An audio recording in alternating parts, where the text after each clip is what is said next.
Hello everyone, myself Yogesh Kumar Chauhan in Department of Agriculture Processing and Food Engineering from Bharati College of Agriculture Engineering Durg. Our course title is EPE 5312 Post Harvest Engineering of Cereal, Pulses and Oilseed, and today's topic is EMC. EMC means Equilibrium Moisture Content, EMC calculation and heat transfer, modes of heat transfer and types of air flow in drying. So हम इस पिछले class में हमने EMC equilibrium moisture contents के formulas देखे हुए थे, जिसमें मैंने बताया था कि हमारा मोस्ट इम्पॉर्टेंट फार्मूला जो है वो है हमारा हेंडरसन इक्वेशन। हेंडरसन इक्वेशन जो होता है 1 minus R H is equal to e की power C T M e की पावर एन। ठीक है। सो आज हम उसी के बेस पे, उस फार्मूला के बेस पे हम EMC कैलकुलेशन देखेंगे कि EMC उस फार्मूला के हेल्प से कैसे कैलकुलेट किया जाता है और कौन कौन सी वैल्यूज़ कैसे पुट की जाती है। सो पहला ये हमारा क्वेश्चन है, calculate the equilibrium moisture content of brinjal seed at relative humidity of 10% and temperature of 50 degree centigrade using Henderson equation gives that the constant C is 6.5 into 10 power minus 6 and N is 1.8। ठीक है। सो इस question में हमारा relative humidity दिया हुआ है 10%, जिसको हमें फ्रैक्शन में पुट करना है। फ्रैक्शन मतलब, फ्रैक्शन मीन्स अगर कोई दिया हुआ है हमें 10%, ठीक है, 10% दिया हुआ है तो उसको फ्रैक्शन में करने के लिए हमें 10 डिवाइडेड बाई 100 करना है। ठीक है, तब ये हो जाएगा हमारा 0.1% इन फ्रैक्शन। ठीक है। सो हमें उसमें फ्रैक्शन में पुट करना है। टेम्परेचर हमारा जो भी है उसको हमें केल्विन में पुट करना है। ठीक है, जो भी केल्विन में पुट करने के लिए टेम्परेचर जो दिया हुआ है डिग्री सेंटीग्रेड में प्लस 273। ठीक है, जो हमारा जैसे कि 50 प्लस 273, जैसे ये हमारा 50 डिग्री सेंटीग्रेड दिया हुआ है, उसको हम लोग केल्विन में चेंज करेंगे तो उसमें 273 ऐड कर देंगे। ठीक है। तो ये हो गया हमारा टेम्परेचर। C और N की वैल्यू कांस्टेंट है तो उसकी वैल्यू गिवन है। C की वैल्यू जैसे है 6.5 इंटू 10 की पावर 6 एंड N की वैल्यू जो है 1.8। ये क्वेश्चन जो है बहुत इंपॉर्टेंट है, ये मोस्टली एग्जाम्स में आते हैं। ठीक है, इस बेस पे कैलकुलेशन, बस वैल्यू चेंज हो सकते हैं, प्रोसीजर सेम होंगे। ठीक है, तो इसका सॉल्यूशन देखते हैं हम। तो हम लोग जैसे कि मैंने बताया था, हेंडरसन इक्वेशन का फॉर्मूला क्या है, 1 minus R H is equal to e की power minus C T M e की पावर एन। ठीक है, आर एच जो है हमारा रिलेटिव ह्यूमिडिटी है, ई जो है हमारा एक्सपोनेंशियल। ठीक है, ई जो है हमारा एक्सपोनेंशियल के फॉर्म में लिखा हुआ है वो EXP। ठीक है, और सी जो है हमारा कांस्टेंट है, टी जो है हमारा टेम्परेचर है, ME जो है हमारा इक्विलिब्रियम मॉइस्चर कंटेंट है और N जो है वो भी हमारा कांस्टेंट है। अब इस फॉर्मूला में हमारे RH गिवन है, C की वैल्यू गिवन है, N की वैल्यू गिवन है, T की वैल्यू गिवन है, बस हमें ME की वैल्यू गिवन नहीं है। ठीक है, मतलब इक्विलिब्रियम मॉइस्चर कंटेंट की। सो हम उसमें डायरेक्टली पुट करेंगे तो हमारा आंसर आ सकता है, लेकिन इन केस ये क्वेश्चन हमें मैक्सिमम मार्क्स के आते हैं, 6 मार्क्स, 8 मार्क्स। ठीक है, तब के केस में मोस्टली ये आते हैं 5 मार्क्स के रेंज में। सो अगर ये 5 मार्क्स के हैं तब भी हमें इसमें एक्सप्लेनेशन देने होंगे कि जैसे गिवन डेटा पहले लिखना होगा, रिलेटिव ह्यूमिडिटी 10% है, देन उसको फ्रैक्शन में कन्वर्ट करना होगा। फ्रैक्शन में कन्वर्ट करने के बाद टेम्परेचर को भी केल्विन में कन्वर्ट कर लें तो ज़्यादा आसानी होगा। C की वैल्यू, N की वैल्यू, ये सब गिवन होंगे। फिर हम हेंडरसन इक्वेशन लिखेंगे जैसे इसने लिखा हुआ है।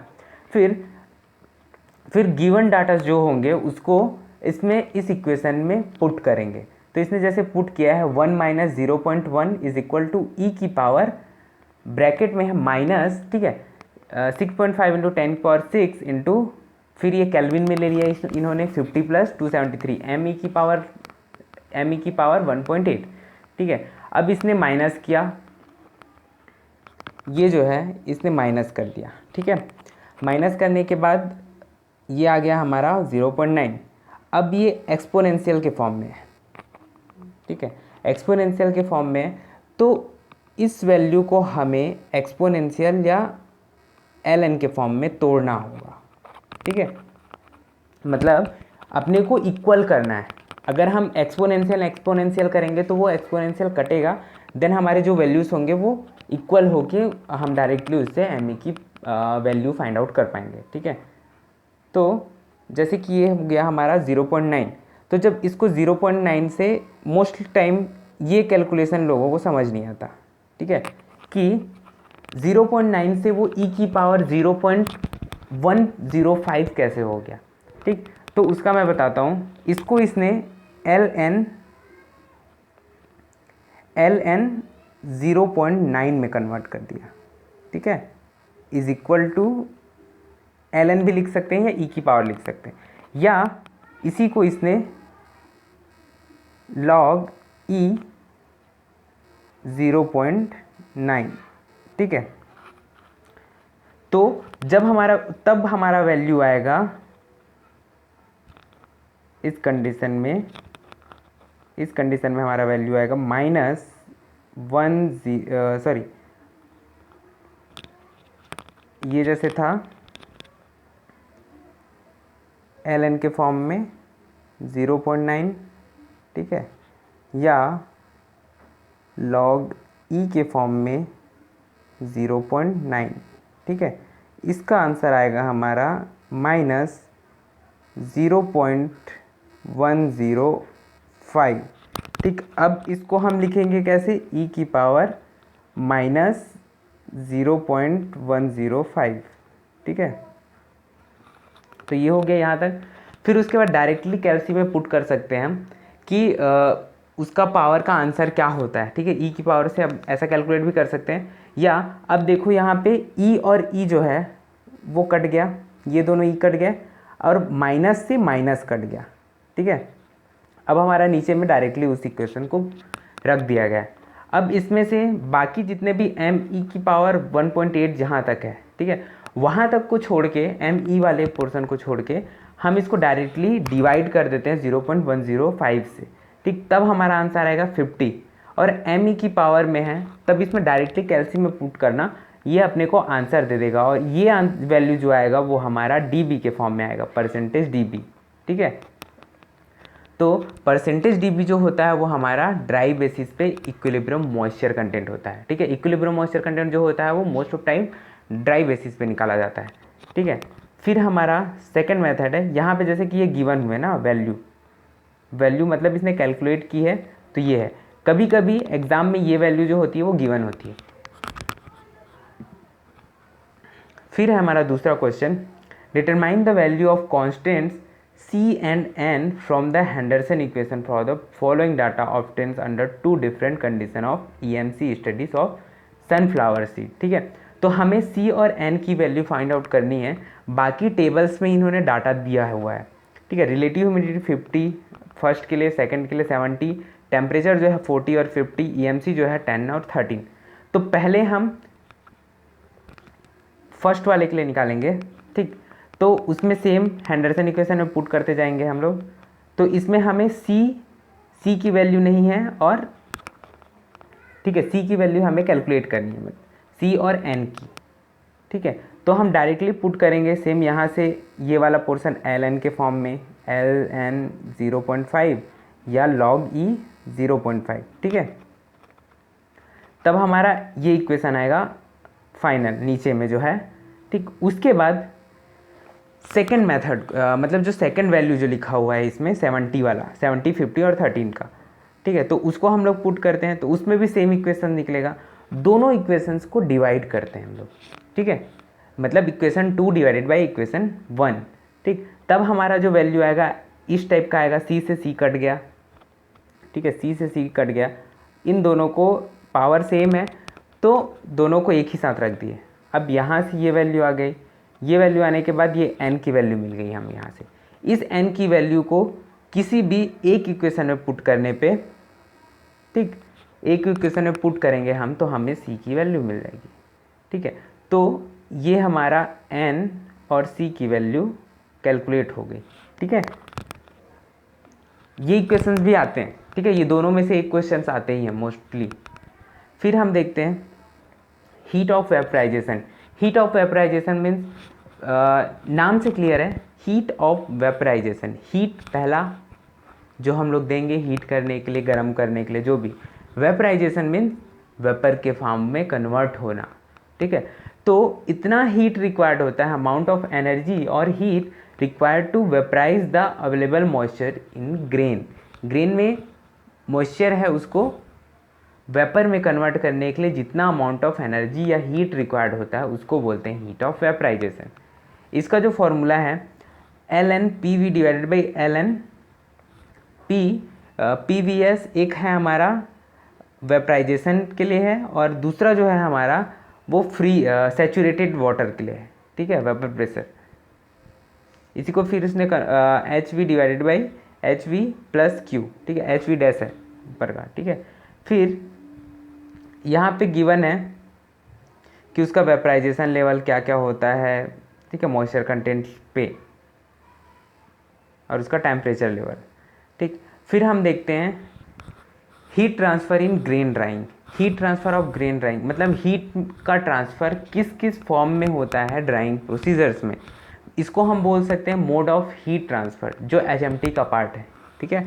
सो उसमें हमने पढ़ा होगा HMT के पार्ट में कि जो भी हीट का ट्रांसफ़र होता है वो 3 फॉर्म में होता है, कंडक्शन, कन्वेक्शन एंड रेडिएशन, ठीक है।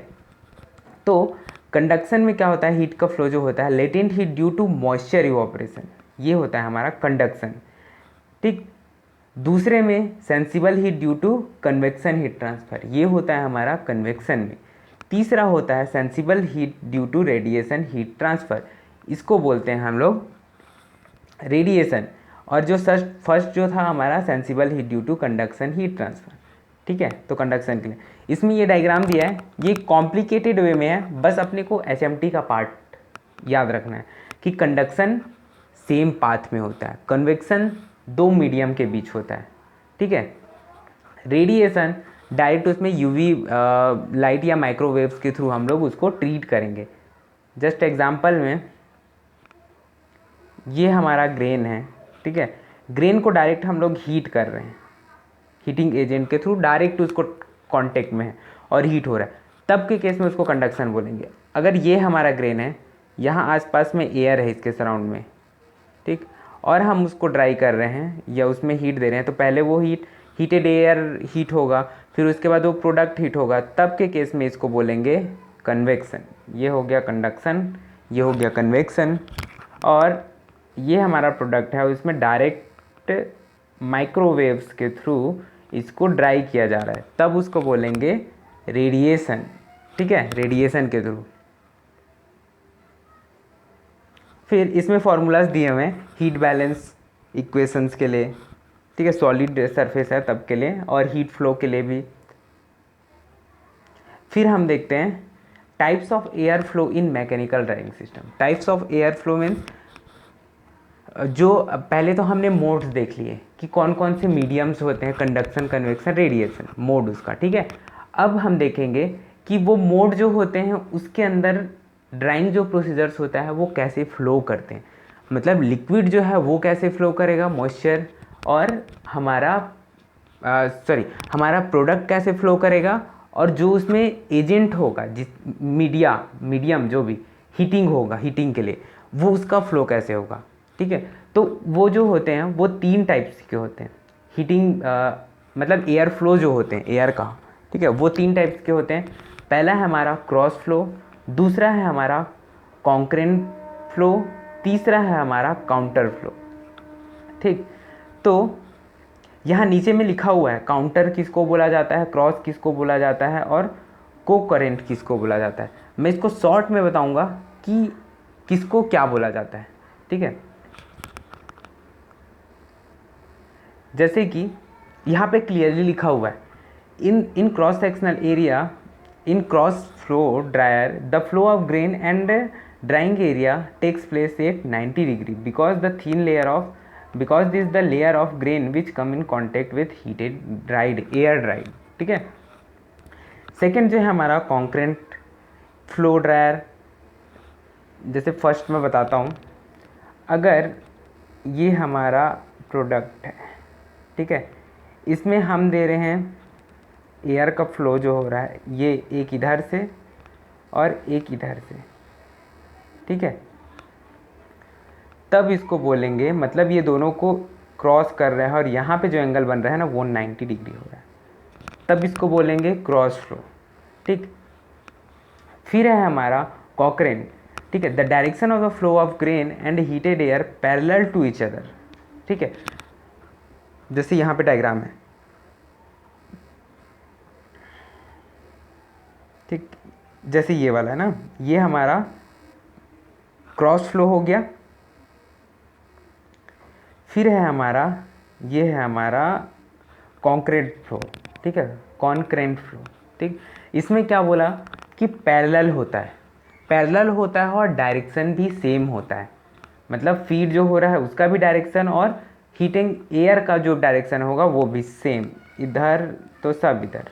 ठीक है, अगर एक इधर और एक इधर होगा, पैरेलल होगा लेकिन अपोजिट डायरेक्शंस में फ्लो होगा, तब के केस में उसको बोलेंगे हमारा काउंटर फ्लो।